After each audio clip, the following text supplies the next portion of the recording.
Herkese merhaba. Bugün yine güzel bir kahvaltılık tarifi vereceğim. Malzemelerimiz 1 çay bardağı süt, 2 adet yumurta, 1 miktar maydanoz, 3 su bardağı un, 1 paket kabartma tozu, 1 tatlı kaşığı tuz, 1 tatlı kaşığı toz şeker, kaşar peyniri, kızartmak için ise sıvı yağımız gerekli. Şimdi kahvaltılığımızın yapılış aşamasına geçelim.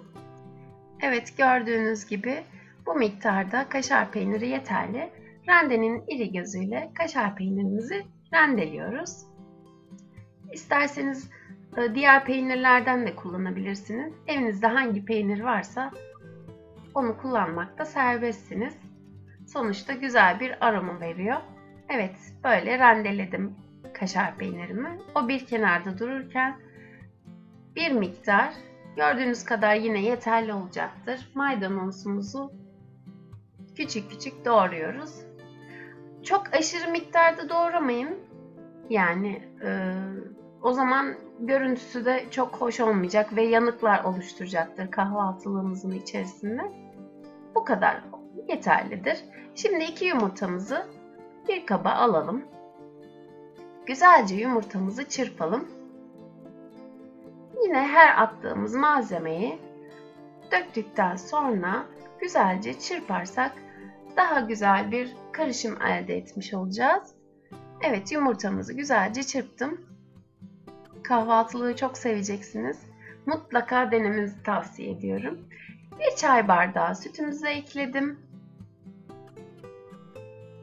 Dediğim gibi her döküşte çırpmaya devam ediyoruz.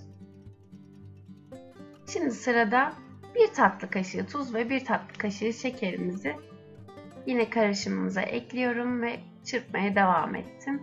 Unumuzu yavaş yavaş 2-3 parça halinde dökersek çok iyi olur. Yine döktükçe karıştıralım. Diğer kısmını da döktüm ve üzerine, özellikle unun üzerine kabartma tozunu ekleyip öyle karıştırıyorum. Daha güzel sonuç alıyoruz. Hamurumuzu karıştırmaya devam edelim. Biraz spatula ile de karıştırabilirsiniz. Sorun değil. Ben yumurta kolay çırpmak için çırpma teli kullandım. Çırpma telimi çıkardıktan sonra elimle hamuru yoğurmaya devam ediyorum. Daha sonra kaşar peynirimi üzerine ekledim. Yine üzerine maydanozumuzu ekliyoruz.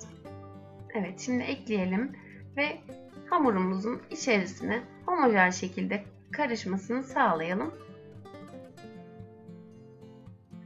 Tamamını toparlanacak şekilde hamurumuzun içerisine yediriyoruz. İnanın bu kahvaltılıktan vazgeçemeyeceksiniz. Hem pratik hem besleyici, çok güzel bir kahvaltılık ortaya çıkacak.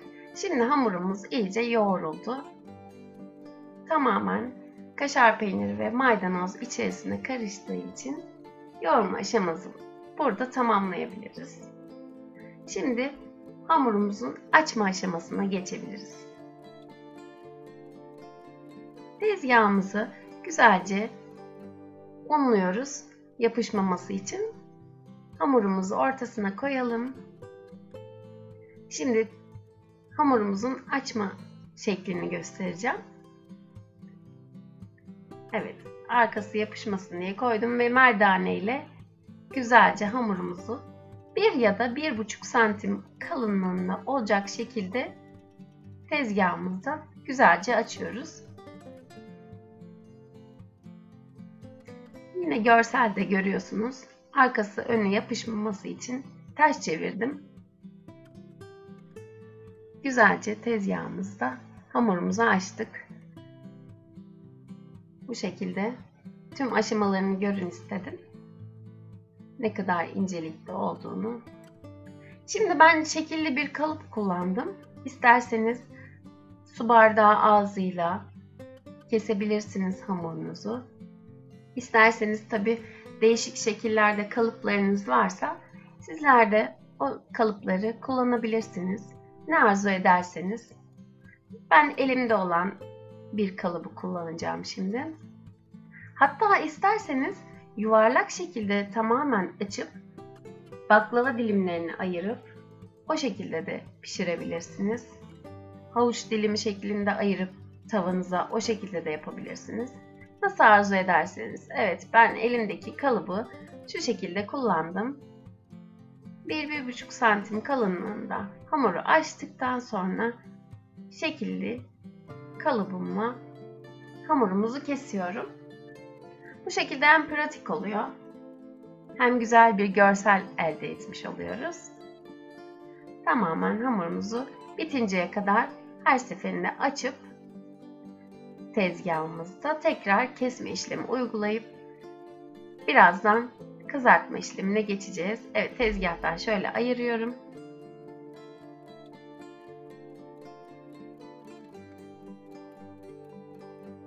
Şöyle görün şeklimi. Bu şekilde kalınlıkta. Şimdi kızartma işlemine geçelim. Tavamıza bir miktar sıvı yağ dökebiliyoruz. Tereyağı dökmeyin. Çünkü tereyağı çabuk yanan bir yağ olduğu için sıvı yağ ile kızartmanızı öneririm. Şimdi kestiğim parçaları yüksek ısıda ısınmış yağ koyuyorum. Daha sonra orta yüksek arası bir ateşte pişirme işlemine devam edebilirsiniz.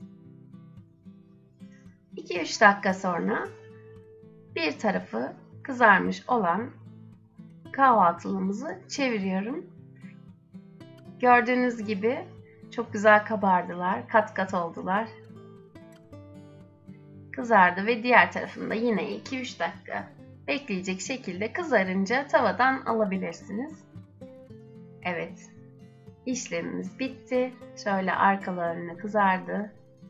Çok güzel oluyor. Sıcacık yemenizi tavsiye ederim. Şöyle katlarını da göstereyim size. Kat kat açıldı. Evet, çok güzel bir kahvaltılık oldu. Umarım videomu beğenmişsinizdir. Kahvaltılık tarifim de hoşunuza gitmiştir. Beğen tuşuna basmayı, abone olup zil butonunu açmayı sakın unutmayın. Hoşça kalın, sevgiyle kalın.